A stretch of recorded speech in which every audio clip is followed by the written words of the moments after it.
Hi, and welcome to this space. So, today I wanted to talk about mistakes and, imperfection. I feel that we are usually afraid of mistakes or of not being perfect. But, the fact that I'm sharing all these life hacks on this channel does not mean that my life is perfect. My life is absolutely not perfect. So today I wanted to share, how I handle mistakes and imperfection. I focus on the lesson. That's it. I just focus on the lesson. And I have learned so many things from so many different people. My husband Gabriel, he has so much faith. He believes in the impossible. Nothing is impossible to him, like nothing. And growing up, I've been more of a pragmatic person, and I've had to learn to amp up my faith to meet his, and just believe that anything is possible. And that's something that I have learned from him. If there's a role that I think maybe too big, he's like, of course you can do this. Even the things that you don't have control over, he feels that he can do it. And that's one of the things that I love about him.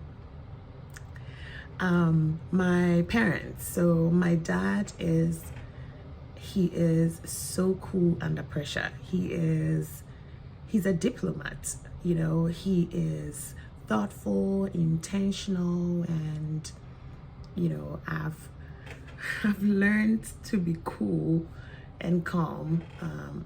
From my dad, he is very, very calm. He hardly raises his voice.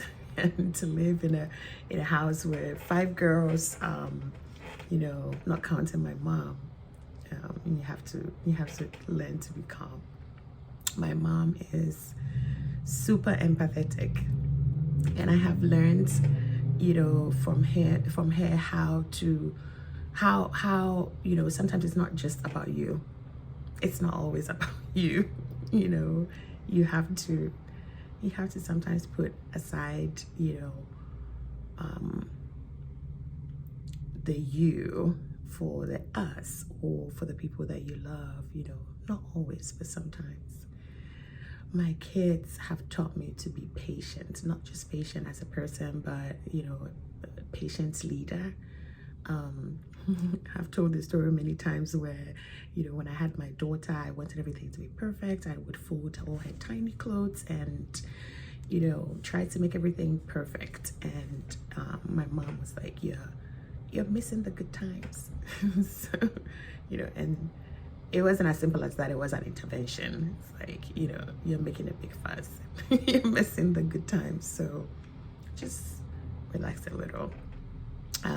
My sisters, I have 4 sisters, and all my big girl stuff, I'm the youngest in my family, so all the things that they used to do, the schools they went to that I wanted to go to, whatever was hip that I wanted, being a mom, I've learned a lot from all my sisters. Being a mom, it's not easy. Like, there's no book for that, so you kind of go along the journey. The people that have led me, my current boss, I really enjoy working for her. She is fearless. She's not afraid to have the difficult conversations, and that is one thing that I admire most about her. I've known her for 10 years, and I really, really like that about her. I feel we can talk about anything, even if there's a challenge, we can talk about it, and I really appreciate that. In a boss, I admire a leader who is not afraid to have the difficult conversations in a meaningful, intentional, and empathetic way.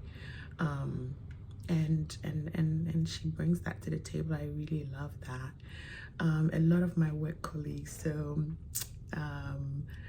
shout out to a few of them. So last week when I posted my video, Allison, one of my colleagues, was like, oh, what did you learn from me? I said I had learned a lot from her, and she's like, what did you learn from me? I forget sometimes. And Allison, our conversations about outsourcing the things that you cannot do, I still remember that.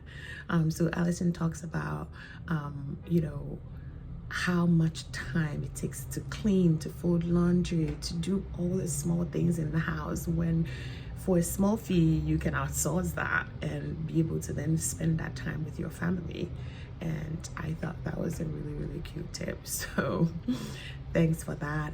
One of my colleagues in Ghana, Adiki, when I had just started at the company that I am currently, she said, we're talking about cooking and how I freeze the food that I make. And she said, I freeze in small portions. And that was like, to you that would be not a big deal, but to me it was a big deal, because I was freezing the entire container that I had made, right? So I did learn that small tip from her. I don't have many friends, but a lot of the friends that I have they've taught me to, the friends that I have currently are friends that I've had for a long time. And they've taught me about loyalty. They've taught me about, being there for someone without judgment. If it just means we're crying, we're crying. If it just means, you're laughing and celebrating, like being there in the moment without judgment. Being there in the moment and not making somebody else feel bad for the moments that they're in, right? So if somebody made a wrong decision, that's not the time to talk about the wrong decision as a friend. That time is to just be there and to just be in that moment, in whatever way that person needs you to be. So my life is not by any means perfect. And as I share these tips, I don't want you to think that I know all these things and my life is perfect and I'm a perfect leader, perfect mom. No, I'm not. I'm not a perfect leader. Today, like I said, I live in Colorado, but I'm in DC to renew my passport, and I'm in the hotel room, ready to go to the embassy in a few minutes. And I was like, okay, I have 5 minutes.